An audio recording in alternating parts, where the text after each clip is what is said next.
27ویں ترمیم کے بعد پاکستان میں جمہوریت کمزور ہوتی ہوئی نظر آ رہی ہے یا اسٹرانگ ہوتی ہوئی نظر آ رہی ہے؟ دیکھیے 27ویں ترمیم میں کچھ 4-5 بڑی چیزیں ہیں. اس میں کچھ چیزوں کا تو مجھے زیادہ افیکٹ نہیں لگتا. جمہوریت کا حال ویسے بائی دا وے پہلے بھی کوئی بہت اچھا نہیں تھا، ٹھیک ہے. اور 26ویں اور 27ویں ترمیم کے بعد بھی کوئی بڑا فرق واقع نہیں ہوا. لیکن ایک تو چیزیں ہیں جس سے، بلکہ ایک چیز کو میں زیادہ فوکس کروں گا جو ہوئی ہے، اور ایک چیز جو نہیں ہوئی ہے جس سے سیٹ بیک ہوا ہے. جو چیز ہوئی ہے اور جو نہیں ہونی چاہیے تھی وہ تھا lifetime immunity extended to some public officials. تو میرے خیال میں وہ کسی سویلائزڈ معاشرے کے اندر یہ تو ممکن ہے کہ آپ اس کے آفس کی ڈیوریشن کے دوران اس کو امیونٹی دے دیں، اس کے اوپر کرمنل چارجز نہ لائے جا سکیں، لیکن ساری زندگی کے لیے وہ معصوم الخطا ہو جائے، یہ بات دل کو نہیں لگتی، تھوڑی ناقابل ہضم ہے. تو یہ میں سمجھتا ہوں کہ اس نے سیٹ بیک دیا ہے ڈیموکریسی کو. ٹھیک ہے. اور ایک چیز جو نہیں ہوئی جس نے سیٹ بیک دیا ہے وہ ہے کہ اگر اس میں یہ چیز اس کی امید تھی کہ وہ شامل ہوگی کہ لوکل گورنمنٹ کو اسٹرینگتھن کرنے کے لیے آرٹیکل 140A میں کچھ ترمیم کی جائے گی، وہ نہیں ہو سکی، اس کو پینڈنگ کر دیا ہے. جی. ٹھیک سر، ابھی آپ نے کہا ہے پاکستان میں جمہوریت کبھی بھی اتنی مضبوط نہیں رہی. پاکستان کی سر 78 سالہ تاریخ دیکھی جائے تو کیا وجہ ہے کہ 78 سال گزرنے کے بعد آج بھی ہماری جمہوریت جو ہے ہم اس کو پیور جمہوریت نہیں کہہ سکتے، اور آج اس نظام کو ہائبرڈ نظام کہا جا رہا ہے؟ تو بیسیکلی پاکستان کے ان 78 سالوں میں کہاں ایسا کچھ ہوا جو آج ہمیں یہ صورتحال کا سامنا کرنا پڑ رہا ہے؟ دیکھیے ایک بات تو ذہن میں ہم سب کو رکھنی چاہیے ریئلسٹک، کہ جو دنیا کے غالباً کوئی ایک آدھ ملک ہوگا جہاں پہ پیور ڈیموکریسی ہوگی، ورنہ ہر جگہ وہ جمہوریت ڈیفیشینٹ ہے.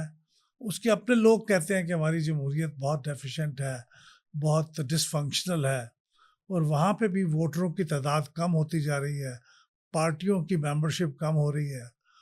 تو یہ صرف پاکستان کا مسئلہ نہیں ہے، یہ ڈیموکریسی ہر جگہ ویک ہو رہی ہے، اور ہر سال جو ادارے ان کی کرتے ہیں اسیسمنٹ وہ سب اس پہ متفق ہیں. لیکن سر آپ یہ تو مانیں گے نا کہ دنیا کے کسی ملک میں جمہوریت کا جو گراف ہے وہ اتنی تیزی سے نیچے نہیں جا رہا.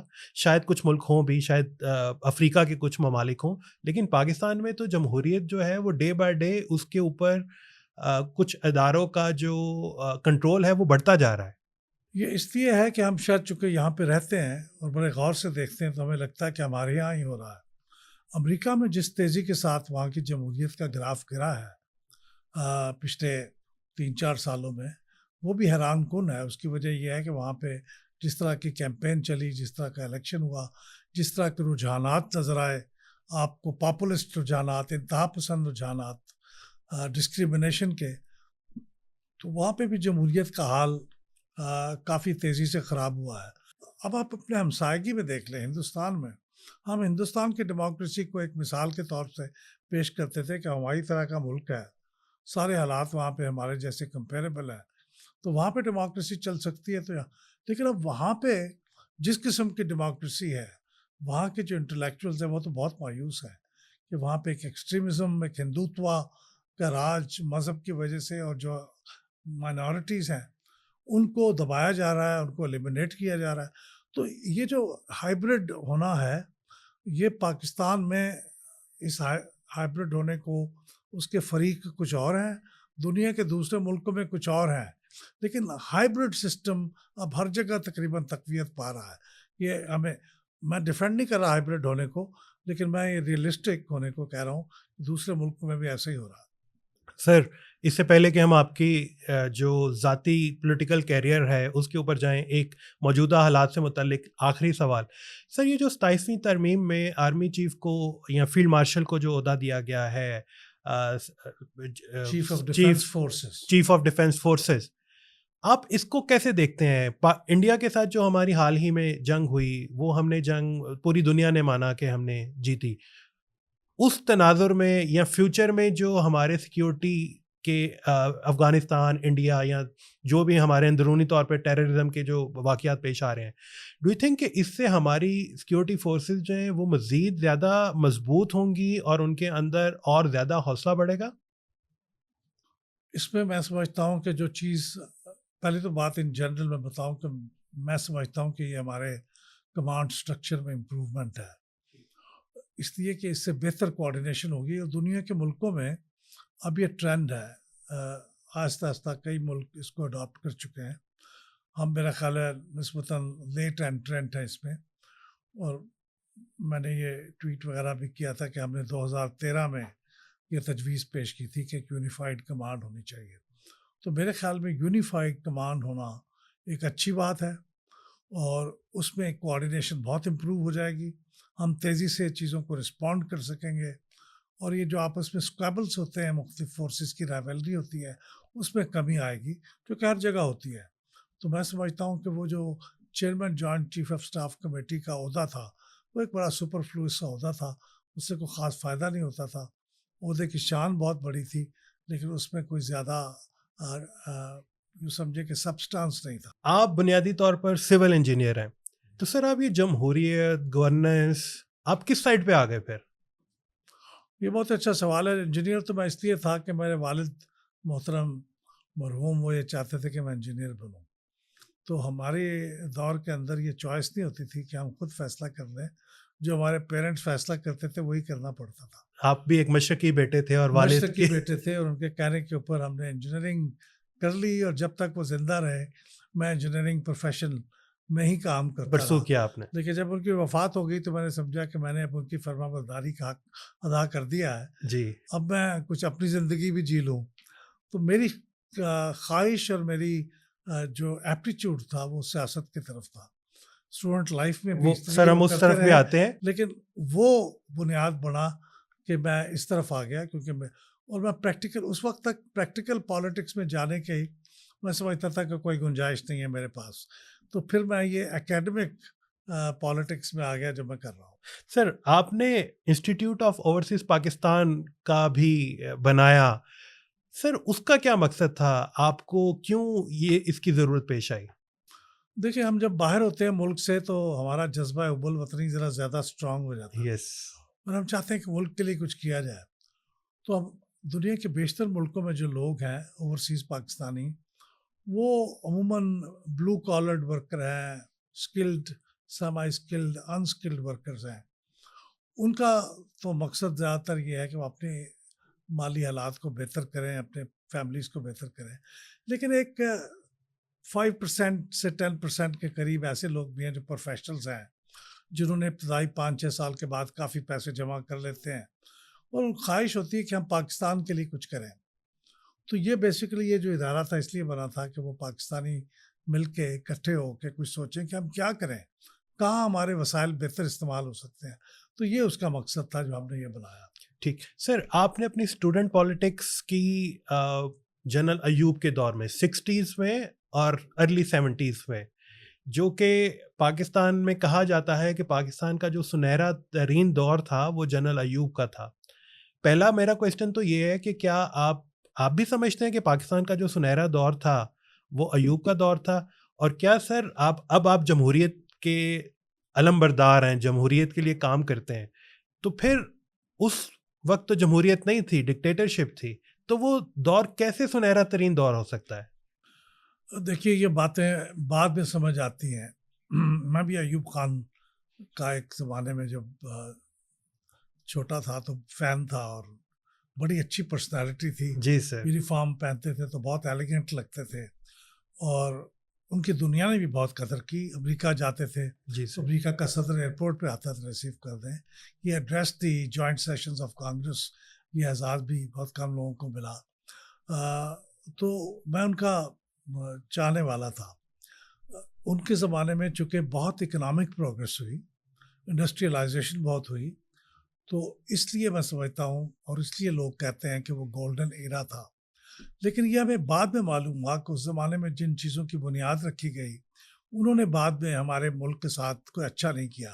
مثال کے طور سے ایسٹ پاکستان کے لوگوں کے اندر جو سینس پیدا ہوئی کہ ہم ڈپرائیو کیے جا رہے ہیں، وہ ان کے زمانے میں بہت ہوئی، اور انہی کے اندر جو جذبہ پیدا ہوا وہ بالآخر ان کی سپریشن کی طرف ہمیں لے گیا. کیونکہ ایوب خان صاحب کے زمانے میں یہ سینٹیمنٹ ہمیں کہیں کہیں سننے کو ملتا تھا ایلیٹ کلاس کی طرف سے کہ یہ تو ہم پہ بوجھ ہے، یار یہ باسکٹ کیس ہیں, ہر دفعہ سیلاب آتے ہیں, پیسے ہمیں دینے پڑتے ہیں, تو اس سے چھٹکارا پاؤ. اسی لیے ان کے ایک وزیر نے جو کہ جسٹس منیر تھے, پھر وہ وزیر بن گئے تھے, انہوں نے بنگالی ایک member of the national assembly سے کہا کہ یار بات سنو, تم اسمبلی میں بہت تلخ باتیں کرتے ہو, تم الگ کیوں نہیں ہو جاتے؟ تو وہ بہت ناراض ہوا. اس نے کہا میجورٹی میں ہے, ہم ناراض ہیں تو ہم تو میجورٹی میں, ہم کیوں الگ ہوں, آپ الگ ہو جائیں. تو یہ سینٹیمنٹ موجود تھا, اور اس سینٹیمنٹ نے پریکٹیکل شیپ پہ لی 1970 کے الیکشن اور اس کے آفٹر افیکٹس نے. تو یہ پھر فرق بڑا پیدا ہوا ہیوز اینڈ ہیو ناٹس کا, جو 22 فیملیز کی ذکر ہوئی. تو سر یہ بھی ایوب خان کے دور میں ہوا؟ ایوب خان کے زمانے میں ہوا. تو میں سمجھتا ہوں کہ ایوب خان کے زمانے میں باوجود ترقی ہونے کو, اس کی ترقی کی ایک بڑی وجہ یہ بھی تھی کہ ہم چونکہ ویسٹ کے بلاک میں تھے تو ہمیں بہت پیسے ملتے تھے. سر آپ کو سینٹوں اور سیٹوں میں ملینز آف ڈالرز ملے, جی. تو ملین آف ڈالرز کے بعد تو ملک کے حالات, کسی بھی ملک کے حالات اچھے ہو جائیں گے. تو جی, اس میں جنرل ایوب کا کیا جی, کردار جنرل تھا؟ ایوب کا کردار نہیں تھا, لیکن چونکہ جو بیٹھا ہوتا ہے اوپر, کریڈٹ ڈسکریڈٹ اسی کو جاتا ہے. اس زمانے میں مشہور یہ ہے کہ فوجیوں کے جو شوز تھے وہ بھی امریکہ سے آتے تھے, باہر سے آتے تھے, وہ ہمیں ملتے تھے ایڈ میں. سر اگر میں یہ کہوں, آپ اختلاف کر سکتے ہیں کہ ایوب خان نے جو پاکستان کی بنیاد رکھی ارلی 50s میں, اور پھر 51 میں تو وہ اکتوبر 51 میں وہ آرمی چیف بن گئے تھے, 58 میں وہ صدر بن گئے, پھر فیلڈ مارشل بن گئے, پھر انہوں نے ریفرینڈم کروایا اور وہ صدر بن گئے, پھر 1962 کا آئین لے کے آئے اور وہ صدارتی آئین کیا, اور پھر 1965 میں صدر کا الیکشن لڑا, فاطمہ جناح کو انہوں نے شکست دی. سر آپ کو نہیں لگتا کہ پاکستان میں آج جو حالات ہیں, جو ہائیبرڈ نظام چل رہا ہے, اس کی شروعات جنرل ایوب خان نے ہی کر دی تھی؟ نہیں, ہائیبرڈ نظام کی شروعات تو اس سے بھی پہلے ہو گئی تھی. ایوب خان اس کا حصہ ضرور تھے. جب 1954 میں ایوب خان کو کیبنٹ کا ممبر بنایا گیا, اور وہ منسٹر آف ڈیفنس بھی تھے اور کمانڈر ان چیف بھی تھے, تو یہ ہائیبرڈ نظام, اور یہ غلام محمد صاحب کے زمانے میں ہوا اور محمد علی بوگرا صاحب کی کیبنٹ میں ہوا. تو اس کا مطلب ہے کہ ہائیبرڈ نظام کا آغاز تو وہاں سے ہوا. ٹھیک ہے. اور وہیں سے پھر یہ آئیڈیاز ڈیولپ ہوئے کہ یہ کیا ہے, سیاستدان ہر وقت کیا فضول بحث کرتے رہتے ہیں, مجھے ہی ٹیک اوور کرنا چاہیے. تو ہائیبرڈ نظام کا آغاز تو پہلے ہو گیا تھا, اور اس کو مزید اسٹرانگ کیا اسکندر مرزا نے, جو کہ خود بھی ایک ریٹائرڈ میجر جنرل تھے. جی, وہ انہوں نے بھی اسٹرانگ کیا. ٹھیک اور ہے. اس کے بعد آنے والے بہت سے لوگوں نے کئی اور طریقوں سے بھی اسٹرینگتھن کیا. غلام محمد صاحب, جی, چونکہ انہوں نے اسمبلی کو برخاست کیا تھا اور ان کے خلاف تھے سیاستدان, تو انہیں اپنی پوزیشن اسٹرینگتھن کرنے کے لیے ایوب خان کی ضرورت تھی, تو انہوں نے ان کو ساتھ ملایا. اس طرح سے یہ ہائیبرڈ نظام سول اور ملٹری کی جو ایکویشن ہے وہ زیادہ سے زیادہ ملٹری کے حق میں ہوتی چلی گئی. ٹھیک. سر آپ اس زمانے میں اسٹوڈنٹ پالیٹکس میں بہت ایکٹیو تھے, کیا آپ ایوب خان کے حق میں نعرے مارتے تھے یا اینٹی ایوب خان تھے, پرو جمہوریت تھے؟ آپ کا کیا سٹانس تھا اس وقت؟ دیکھیے, میں تو یہ بہت پہلے تھا جی. ایوب خان کا ایڈمائرر, لیکن میں جب کالج میں آ گیا تھا, اور بلکہ میں اسکول کے بھی فائنل ایئر میں تھا, تو اس زمانے میں ایوب خان سے میں ڈسلوژن ہو چکا تھا. ٹھیک ہے. اس کی وجوہات یہ تھی کہ اس زمانے میں ایک یونیورسٹی آرڈیننس آیا تھا. جی. اس کے یونیورسٹی آرڈیننس کی خاص بات یہ تھی کہ جو طالب علم حکومت کے خلاف کوئی ایکٹیویٹی کرے گا, اس کی ڈگری بھی واپس لی جا سکتی ہے, یعنی اس کو ڈگری سے محروم کیا جا سکتا ہے, یونیورسٹی سے نکالا جا سکتا ہے. تو اس کے خلاف پورے ملک میں ایجیٹیشن ہوا تھا. بارک اللہ خان پنجاب یونیورسٹی کے ہوتے تھے, اور کراچی سے بھی بہت سے لوگ تھے, وہ پورے ملک میں چلا. تو اس زمانے میں یہ شعور پیدا ہوا کہ ایوب خان کا اور نواب افضل آباد کا, یہاں پہ وہ گورنر تھے, اور ایسٹ پاکستان میں مونم خان گورنر تھے. تو ان سب کے خلاف ایک پھر سینٹیمنٹ جو تھا وہ بڑھنا شروع ہو گیا. تو اس وقت میں ایوب خان کا ایڈمائرر نہیں رہا اس وجہ سے. اور پھر جب 65 کی جنگ ہوئی تو اس وجہ سے اور بھی مجھے لگا کہ یہ تو بہت ہی احمقانہ فیصلہ تھا ایوب خان کا, یہ جنگ شروع کرنے کا. تو with the passage of time جو آپ گرو کرتے گئے, آپ کو ریئلائز ہوتا گیا کہ جنرل ایوب کو آپ نے مزید سپورٹ نہیں کرنا, اور یہ ریئلائزیشن ہوئی کہ یہ جو آمریت ہوتی ہے یہ اگرچہ بعض کا ڈیولپمنٹ تیزی سے کر لیتی ہے, لیکن ایسے فیصلے کرتی ہے جو ملک کو لانگ ٹرم بہت نقصان پہنچاتے ہیں، کیونکہ ان کے فیصلوں کے اوپر کوئی سوچ بچار نہیں ہوتی، کوئی کرٹیسزم نہیں ہوتا، کوئی ڈسکشن نہیں ہوتی. تو ایوب خان کے خلاف جو تحریک چلی 1969 میں، جس کی وجہ سے وہ اقتدار ان کو چھوڑنا پڑا، آپ اس وقت کتنے ایکٹیو تھے؟ میں اس زمانے میں انجینئرنگ یونیورسٹی میں داخل ہوا تھا، اور ہمارے ایڈمیشنز لیٹ ہو گئے تھے کیونکہ ایجیٹیشن شروع ہو چکا تھا. تو انجینئرنگ یونیورسٹی سے بھی روز جلوس نکلتا تھا. آپ کو پتہ ہے engineering university G T road Baghbanpura کے قریب، وہاں سے جلوس نکلتا تھا مال پہ آنے کے لیے. تو ہم اس جلوس پہ شریک ہوتے تھے. آپ جماعتیہ تھے اس زمانے میں؟ ابھی نہیں تھا. اچھا. لیکن اس کے تھوڑے دنوں کے بعد ہو گیا تھا. ٹھیک ہے. لیکن اس زمانے میں جماعتیہ کا تصور نہیں تھا. تمام لوگ ہی ایوب خان کے خلاف، اینٹی ایوب، پرو ایوب خان. تو خالی کوئی آدمی ہی اسٹوڈنٹس میں ملتا ہو آپ کو. ٹھیک. تو سر، جو جنرل ایوب تھا اس نے اقتدار جنرل یحییٰ کو کیوں سونپا؟ کیا آپ سمجھتے ہیں کہ وہ ایک سنگین غلطی ہے پاکستان کی تاریخ میں جنرل ایوب کی؟ دیکھیں، اب تو یہ بات واضح ہو چکی ہے کہ ایوب خان نے یہ اقتدار کو ٹرانسفر کرنا اس کا والنٹری ایکشن نہیں تھا. یحییٰ خان نے پیغام بھیج دیا تھا کہ آپ اقتدار میرے حوالے کریں اور رخصت ہو جائیں. اب آپ کے بس کی بات نہیں ہے اور یہ میں کروں گا. اس سے پہلے وہ ان کو بہت پرووک کرتے رہے، ایوب خان کو مشورے دیتے رہے کہ آپ فوج کو بلائیں، اس طرح سے چیزیں ٹھیک نہیں ہوں گی. لیکن جب وہ اس کے لیے تیار ہو گئے تو پھر یحییٰ خان صاحب نے ان کو یہ الٹیمیٹم دیا. یہ کتابیں آ چکی ہوئی ہیں جی، جس کے اندر یہ باتیں لکھی ہوئی ہیں. عدنان سمیع کے جو والد تھے، ارشد سمیع خان، جو اے ڈی سی تھے ایوب خان کے، انہوں نے کتاب لکھی. اس میں انہوں نے بڑی تفصیل سے بتایا کہ message was very clear from Yahya Khan کہ آپ چھوڑیں اور گھر جائیں. تو ایوب خان کو ہی had to do it. Choice نہیں تھی ان کے پاس کہ وہ اسپیکر کے حوالے کریں یا یحییٰ خان کے حوالے. سر، یہ جنرل یحییٰ کو بھٹو کی سپورٹ بھی تھی جنرل ایوب کو نکالنے میں، پولیٹیکل؟ ہو سکتا ہے، کیونکہ دونوں کے کافی دوستی بھی تھی.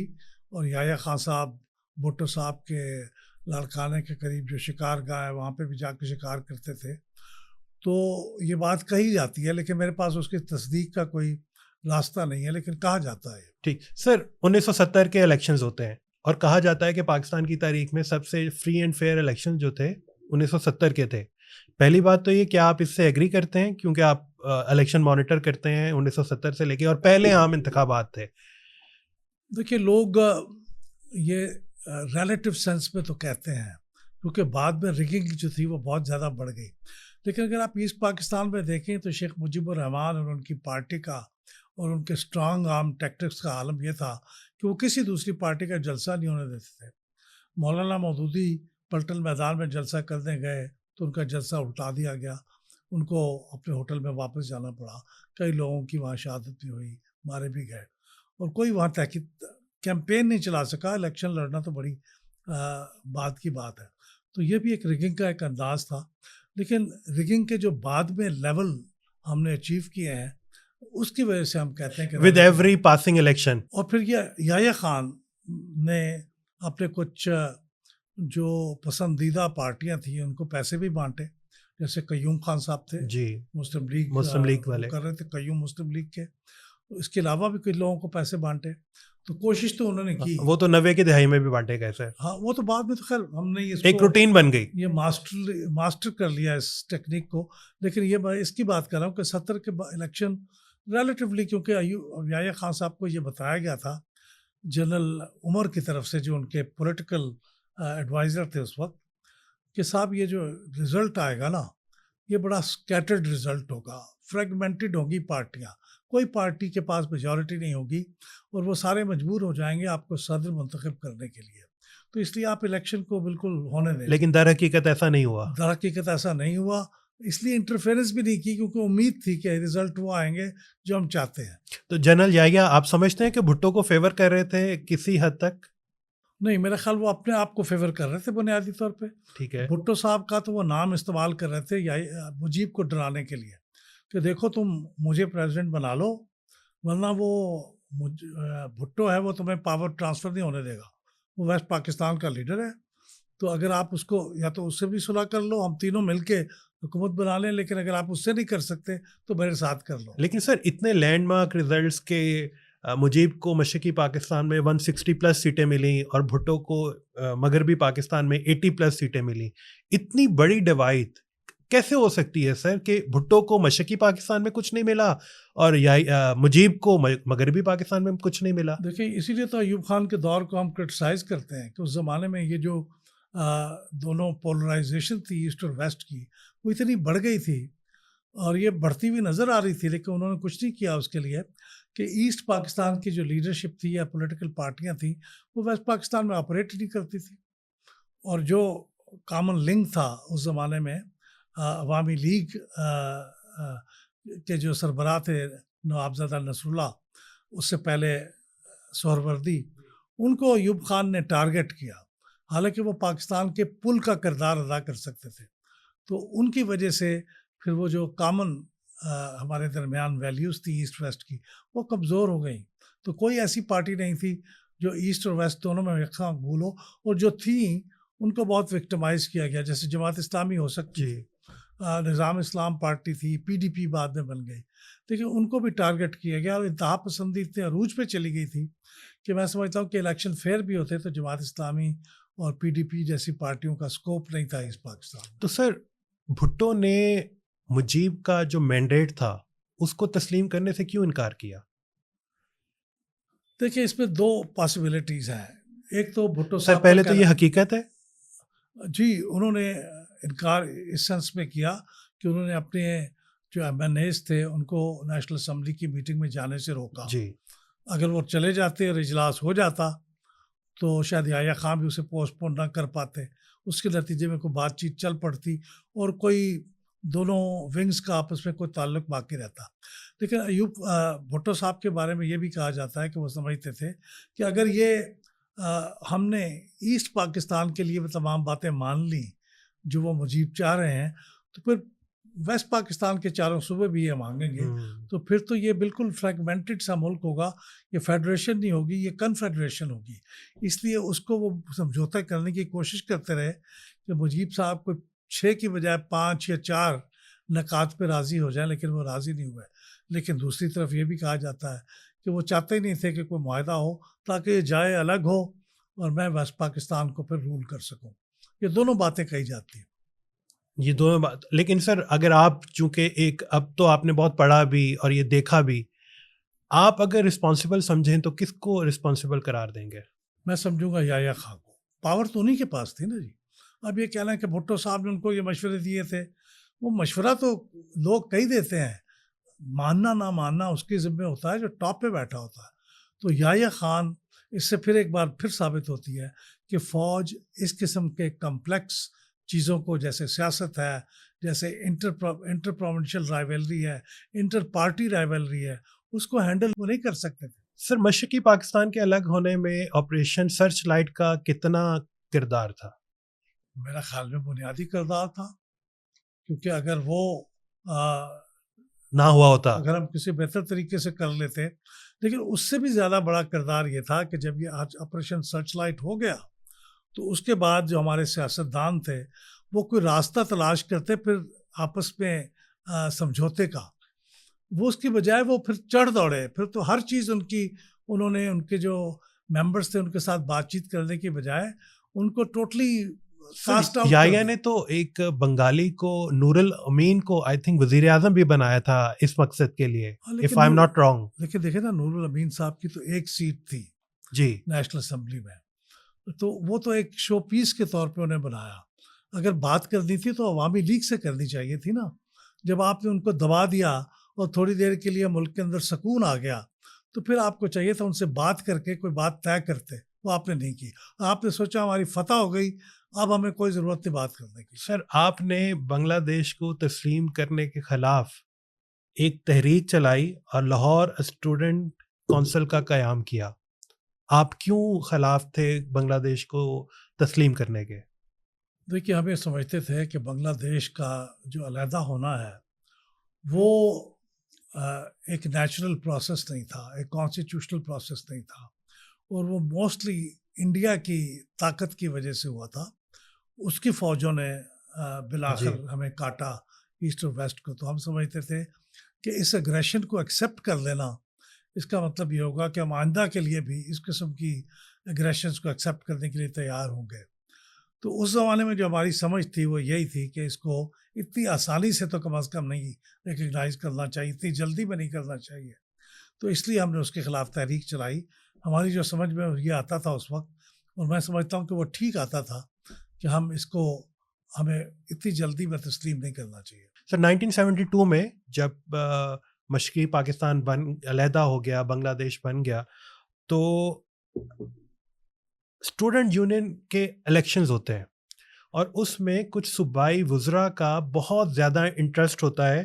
اس کے علاوہ جو اس وقت کے گورنر تھے غلام مصطفیٰ خر, وہ بھی بہت زیادہ انٹرسٹ لے رہے تھے. اس کی کیا وجہ تھی؟ دیکھیے اس زمانے کا یہ طریقہ یہ تھا کہ چونکہ موسٹلی ایجوکیشنل انسٹیٹیوشنس کے اندر جماعت سپورٹڈ جمعیت کے لوگ جو تھے وہ جیتتے تھے, وہ زیادہ پاپولر تھی. تو اب چونکہ پیپلز پارٹی پاور میں آ چکی تھی اور پیپلز پارٹی محسوس کرتی تھی کہ یہ جمعیت کے جو لوگ ہیں یہ ان سے آئیڈیالوجیکلی بھی بالکل اپوزڈ ہیں اور یہ ان کے لیے مشکلات پیدا آپ اس وقت جمعیت میں تھے؟ میں جمعیت میں تھا. ٹھیک. تو یہ الیکٹ اگر ہو گئے تو ہمارے لیے مشکلات پیدا کریں گے. تو اس لیے جہاں جہاں پنجاب یونیورسٹی ہو یا انجینئرنگ یونیورسٹی ہو, گورنمنٹ کالج ہو, دوسری جگہ ہوں, وہاں پہ حکومت کے نچلی سطح یعنی صوبائی سطح کے لوگ انٹرفیئر کرتے تھے. میں نہیں سمجھتا کہ یہ لازماً بھٹو صاحب کی انسٹرکشنز تھی, لیکن بعض دفعہ ہوتا ہے کہ نچلی سطح پہ آپ کنگ سے زیادہ رائل بننے کی کوشش شاہ کرتے سے زیادہ ہیں. شاہ کے وفادار. جی, اور اس کوشش میں آپ ثابت کرنے کے لیے آپ ان کے لیے مشکلات پیدا کر دیتے ہیں. تو غلام مصطفیٰ خر صاحب, ایک افتخار طاری صاحب وزیر تھے, تو یہ انجینئرنگ یونیورسٹی میں بہت مداخلت کرتے تھے اپنے کچھ لوگوں کے ذریعے تاکہ وہاں پہ جمعیت نہ جیت سکے. اس کی وجہ سے وہاں پہ بعض کا چیزیں وائلنٹ بھی ہوتی تھیں. ایک مختار اوان صاحب ہوتے تھے وزیر, وہ بھی اس میں, یہ دو وزیر خاص طور پہ بہت ایکٹیو ہوتے تھے انجینئرنگ یونیورسٹی میں اور پنجاب یونیورسٹی میں. سر آپ بھی بہت ایکٹیو تھے اور آپ کو سی آئی نے پکڑا بھی اور چونا منڈی جو اسٹیشن تھا ان کا وہاں پہ حراست میں بھی رکھا. جی, ہم کوئی تقریباً جو لوگ کنونشن کر رہے تھے, بنگلہ دیش نامنظور کنونشن, وہ پنجاب یونیورسٹی میں کر رہے تھے. تو کوئی ہم 60-70 الیکٹڈ آفس بیئررز تھے پورے پنجاب کے, پریزیڈنٹ, سیکریٹریز, جوائنٹ سیکریٹریز. ان کو انہوں نے رات کو گھیرا ڈال کے بالکل کمانڈو اسٹائل میں ہم 61 لوگوں کو گرفتار کر لیا. اور اس میں جاوید ہاشمی بھی تھے, افتخار فیروز تھے, اور بھی بہت سے لوگ تھے جو اس زمانے کے. ایک ضیاء اللہ صاحب تھے, ہم انجمن حمایت اسلام لاء کالج کے. تو یہ سب لوگوں کو ہمیں لے کے چوڑکانہ لے گئے اور پھر سی آئی اے اسٹاف پہ لا کے, ہم میں سے 9 لوگ ایسے تھے جن کو شاید انہوں نے سمجھا کہ یہ زیادہ خطرناک ہے, تو ہمیں لا کے انہوں نے سی آئی اے اسٹاف. اور آپ ان 9 میں شامل تھے؟ میں ان 9 میں شامل تھا, ہمیں وہاں بند کر دیا. تو پھر وہ کوٹ لکھپت چلے گئے. جب ہمارا مقدمہ ہائی کورٹ میں پیش ہوا تو انہوں نے پھر, اور آپ کو سالیٹری کنفائنمنٹ میں رکھا گیا کوٹ لکھپت جیل میں. ایک وقت ایسا آیا کہ جب ہم نے, سر سالیٹری کنفائنمنٹ میں تو وزرائے اعظم کو رکھا جاتا ہے, آپ کو کیوں رکھا گیا؟ جی, ہم بہت اپنے آپ کو ایلیٹڈ فیل کرتے ہیں کہ ہم اس صف میں آئے. وہ وہاں پہ عام لوگوں کو پتہ نہیں ہوتا چکی کیا ہوتی ہے اور ڈیتھ رو کیسی ہوتی ہے. تو وہ ہمیں وہاں جا کے پتہ چلا کہ کوٹ لکھپت جیل میں 5 کوٹلیوں کا ایک پورا احاطہ ہوتا ہے. ٹھیک ہے. اور وہ 5 کوٹلیاں اس کے اندر جن کو سزائے موت ہوتی ہے وہ ہوتے ہیں. تو ہمیں, مجھے اور جاوید ہاشمی کو اس میں رکھا. ایک کونے پہ میں تھا اور دوسرے کونے. سر آپ تو اتنے شرارتی تھے کہ جاوید ہاشمی سے اونچی اونچی باتیں کرتے تھے. دیکھیے وہ تو آپ سالیٹری کنفائنمنٹ ہو تو آپ اتنے ہانٹڈ فیل کرتے ہیں کہ آپ کو کوئی بولنے والا نہیں ہے, کوئی دیکھنے والا نہیں ہے. تو ہم پھر اونچی اونچی آواز میں ایک دوسرے سے بات چیت کرنے کی کوشش کرتے تھے, شاؤٹ کر کے. تو اس طرح سے, اور یہ 3-4 دن پھر ہماری بھوک ہڑتال بھی تھی. جی. نہ ہم کچھ کھاتے تھے نہ ہمارے کھانے کے لیے. آپ کے مطالبات کیا تھے بھوک ہڑتال کے؟ نہیں, انہوں نے ہمیں مسٹریٹ کیا تھا. اوکے. وہاں پہ جو بڑی بیرک میں ہم 9 لوگ تھے. ٹھیک ہے. تو ہم نے اس کے اوپر احتجاج کیا تھا. احتجاج کیا تو سپرنٹینڈنٹ جیل نے ہمیں 2 لوگوں کو پکڑ کے آ کے یہاں تو سر کیا آپ بھی چاہتے تھے کہ آپ کو ٹریڈ مل دی جائے, دیسی مرغی دی جائے, آپ کو ڈرائی فروٹس دیے جائیں؟ نہیں, ہمیں کچھ نہیں تھا. ہم تو یہ چاہ رہے تھے کہ ہمیں وہ جو جی ایل مینول کے مطابق بھائی جیسے تیسے ہیں وہ کمبل دے دیے جائیں. وہ دسمبر کا مہینہ تھا, سخت سردی تھی اور کمبل کو نہیں تھا. تو ہم نے انہیں کہا کہ نہ کوئی گدا تھا نہ کوئی کمبل تھا. تو ہم نے بھائی کمبل تو دیں. پھر انہوں نے جوٹ کے انتہائی ڈرٹی قسم کے کمبل ہمیں ملے, اور اس کی وجہ سے ہم میں سے اکثر کو انکلوڈنگ مائی سیلف بعد میں کئی مہینوں تک خارش رہی. خارش کا مرض ہو گیا ہمیں. تو سر آپ کی معذرت کے ساتھ حرکتیں بھی تو ایسی تھی نا, آپ کیا رہے تھے ان دنوں میں؟ آپ سوچیں ہم کوئی ایسی حرکت نہیں کر رہے تھے جو غیر قانونی ہو, کوئی وائلنٹ ہو. لیکن بہرحال حکومت کے خلاف کوئی موومنٹ چلانا. لیکن سر خیر نے پھر ثالثی ٹیم بھیجی نا آپ کے پاس مذاکرات کے لیے؟ جی ہاں, پھر مصطفیٰ کھر صاحب نے ظفر احمد انصاری صاحب کو بھیجا جو زمانے میں MNA تھے. ٹھیک ہے. اور وہ حکومت اور اپوزیشن میں بعض کا برج کا کام کرتے تھے. بہت نفیس آدمی تھے. وہ آل انڈیا مسلم لیگ میں بھی جوائنٹ سیکرٹری رہے تھے. تو وہ ہمارے سیل میں آئے. پھر میرے سیل میں آئے اور جاوید ہاشمی کو بھی وہاں بلا لیا. پھر انہوں نے ہمیں کہا بھی اس طرح, میں تو ملک سے باہر تھا, مصطفیٰ کھر نے فون کیا کہ بچوں نے 4 دن ہو گئی ہے, یہ انہوں نے ہڑتال کر رکھی ہے اور ان کی زندگی کو خطرہ لاحق ہو سکتا ہے. سر واقعی ہڑتال کی بھی تھی؟ اندر کھاتے کچھ کھا پی لیتے تھے؟ نہیں, کچھ نہیں کھا سکتے تھے وہاں پہ, تو کچھ چیز تھی نہیں. اور ہمیں کوئی چیز جب بھوک ہڑتال اب ڈکلیئر کر دیتے ہیں تو پھر وہ تلاشی لیتے ہیں پورے آپ کے سیل کی کہ یہاں کو کھانے کی چیز تو نہیں ہے جس کی طرف آپ نے اشارہ کیا. تو بالکل جینون تھی, سوائے پانی کے اور کچھ نہیں تھا. ٹھیک. سر سیاست میں حصہ لینے کی وجہ سے آپ کا جو تعلیمی کریئر تھا وہ بھی ڈسٹرب ہوا ہوگا؟ جی یقیناً. اس زمانے میں پھر امتحان ہو رہے تھے ہمارے اینول. عدالت نے کہا کہ ان کو امتحان دینے کی اجازت دی جائے. وہ کہنے لگے نہیں جی یونیورسٹی میں آئیں گے تو خرابی ہوگی, ایڈمنسٹریشن نے کہا. تو انہوں نے کہا پھر ان کو جیل کے اندر ہی پیپر دینے کی اجازت دی جائے. انہوں نے کہا جی پیپر تو شاید تھوڑے ہوتے ہیں وہ کر لیں گے, لیکن ایکسپیریمنٹس ہوتے ہیں وہ لیبارٹری میں جا کے کرنے ہوتے ہیں, بڑی بڑی مشینوں پہ ہوتے ہیں, وہ کیسے لے جائے گی. تو اس لیے پھر میں امتحان نہیں دے سکا تھا. تو پھر میں نے سپلیمنٹری میں جا کے ایگزام دیا تھا. سر آپ کی بھٹو سے بھی ملاقاتیں ہوئیں, اور یوزلی یہ کہا جاتا ہے کہ جو بھٹو سے ملتا ہے ان کی پرسنالٹی سے بڑا انسپائر ہوتا تھا. تو کیا بھٹو نے کبھی آپ کو پیپلز پارٹی میں آنے کا کہا, یا جو آپ جیسے ایک سرخے بنے ہوئے تھے, انقلابی تھے, اور میں نے سنا ہے کہ پیپلز پارٹی اور بھٹو کا جو سارا نظریہ تھا وہ بھی بڑا انقلابی تھا, تو آپ نے پیپلز پارٹی جوائن کرنے کا کبھی نہیں سوچا؟ دیکھیے پیپلز پارٹی جوائن کرنے کا تو بالکل کبھی نہیں سوچا, لیکن جو بھٹو صاحب تھے وہ میرا خیال ہے انٹلیکچولی ایک سینٹرسٹ تھے. ٹھیک ہے. اس لیے انہوں نے مولانا مودودی سے بھی ملاقات کی تھی جو خفیہ ہوتی سپوزٹلی گورنر ہاؤس لاہور میں, اور ان سے تعاون مانگا تھا کہ جو ایکسٹریمسٹ ہیں لیفٹسٹ ان کے خلاف مجھے آپ کے تعاون کی ضرورت ہوگی. تو بیسیکلی وہ سینٹرسٹ تھے, لبرل تھے, سینٹرسٹ تھے, اور ان کی پالیسیاں جنرلی جو حقیقت پہ تھیں وہ اتنی بری پالیسیاں نہیں تھیں. وہ کمیونسٹ اور سوشلسٹ نہیں تھے میرے خیال میں. ٹھیک. سوشل ڈیموکریٹ ہوں گے زیادہ سے زیادہ. تو انہوں نے کبھی نہ ہمیں کہا نہ ہم نے کبھی سوچا, لیکن ان سے جو ملاقاتیں ہوئیں وہ بہت امپریسو آدمی تھے, بہت ہائیلی اکمپلش تھے, اور بہت سویلائزڈ انداز میں, انتہائی پولائٹ انداز میں وہ ہم سے ملے. پہلی ملاقات ان سے مری کے پریزیڈنسی میں ہوئی جو اس زمانے میں پریزیڈنسی تھی, اور بھٹو صاحب اس زمانے میں شملہ جانے والے تھے, مختلف لوگوں سے مل رہے تھے جانے سے پہلے. سخت گرمی کا زمانہ تھا تو وہ مری میں بیٹھے ہوئے تھے. تو انہوں نے ہمیں بلایا. وائس چانسلر صاحب نے جلدی میں ہمیں کہا کہ بھائی وہ بلا رہے ہیں, ان کا پیغام آیا, تو آپ یہ وین پکڑو یونیورسٹی کی اور جاؤ کیونکہ کل ہم سے میٹنگ ہے. تو ہم نے دوسرے اپنے تو بھٹو کا اتنا ویژن تھا کہ وہ ایک بیرون ملک جانے سے پہلے اس وقت کے اسٹوڈنٹ طلباء سے اور لیڈر سے مل رہے تھے. بہت ویژنری تھے. انہوں نے لیبر سے ملاقاتیں کی, انہوں نے ٹیچرس سے ملاقاتیں کی, سب سیاستدانوں سے ملاقات کی, اپنے اپوننٹ سے بھی ملاقاتیں کی, ان سے مشورہ کیا. اب ظاہر ہے ہم اسٹوڈنٹ, ہم محسوس کرتے تھے کہ ہم نے کیا ان کو مشورہ دینا تھا, but he considered it fit کہ وہ ہم سے بھی مشورہ کریں. لیکن سر آپ دیکھیں نا, بطور اسٹوڈنٹ آپ کے لیے کتنا حوصلہ مند تھا کہ بھٹو آپ سے ملاقات کر رہا ہے اور آپ کی بات سن رہا ہے. جی, اور وہ جانتے ہوئے کہ یہ وہ لوگ ہیں جو بیسیکلی میری پارٹی کے خلاف ہے. تو ہم 5-6 لوگ تھے. He was very kind. اور جب ملاقات ختم ہوئی تو انہوں نے اپنے پریس سیکرٹری جو بڑے معروف آدمی تھے خالد حسن صاحب, جی, انہیں کہا بھی ان کو کھانا کھلاؤ, یہ نہ سمجھیں کہ